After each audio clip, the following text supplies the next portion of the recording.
na meningitis at ang hindi maayos na pagbubuntis ang sinasabing dahilan ng pagkakaroon ng cerebral palsy o ang pagkakaparalisado at paninigas ng katawan ng isang bata. Ngunit aming napag-alaman na ang cerebral palsy ay maaaring bunga pala ng isang mas malaking problema sa utak ng bata. Ganito nga ang kalagayan ng batang si Tricia Supilio. Kilalanin natin siya sa ulat na ito. Sabi po ng mag-asawa, lahat po gagawin namin. Yung pong hindi namin naranasan ng bata kami kasi mahirap nga po kami. Pero nung ganito nga po, wala po. Naglaho po lahat, hindi po natutupad. Minsan po sumusuko na ako pero minsan po iniisip ko kailangan maging malakas po ako, matatag, para po sa kanya. Ang bawat sulyap kay Tricia, tila malaking pasakit para sa kanyang mga magulang. Noong ipinanganak kasi si Tricia, kulay ube ang kanyang ulo, na lubhang maliit para sa kanyang edad. Kahit magdadalawang taon na si Tricia, halos kasing laki lang niya ang 4 na buwang gulang na kapatid. Hindi makapaglakad, hindi ring matukoy kung nakakakita at nakakarinig. Hirap sa pagtulog. At habang lumilipas ang panahon, napapansin ng ina na tila patigas na ng patigas ang kanyang katawan. Masakit po, sobrang sakit po. Parang day ko pa pong unti-unting pinapatay. Kasi nakikita ko po ang sitwasyon niya. Ang masakit lang po, hindi namin matanggap. Gusto po namin siya ipagamot, hindi po namin kaya.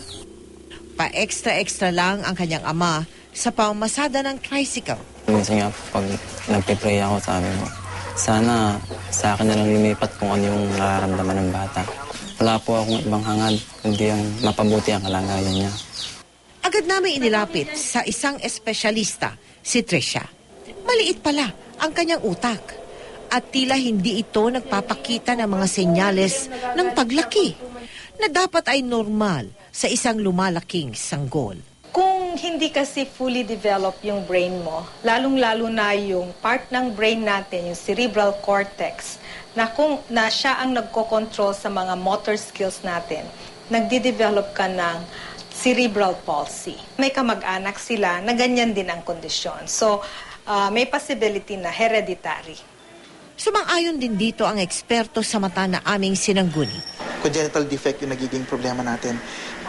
Sa nakikita ko sa kanya mukhang hindi maganda ang development ng utak ng bata. Yung problema sa mata connected sa problema ng buong katawan.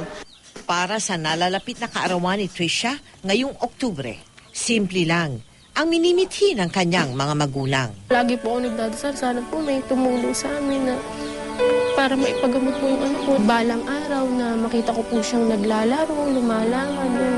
Sana may maawa po sa amin. Inirekomenda po ng doktor na ma-CT scan at EEG si Tricia para malaman ang angkop na gamutan para sa kanya. Napapasalamat po kami kay Dr. Lawrence Tino at Dr. Jocelyn Eusebio na sumuri kay Tricia. Kailangan po ni Tricia ang inyong tulong. Para po sa inyong mga donations, maaari kayo magsadya sa aming tanggapan o magdeposito sa aming mga bank account o sa anumang sangay na Cebuana Luwalier. Maaari din mag-log on sa www.kapusofoundation.com.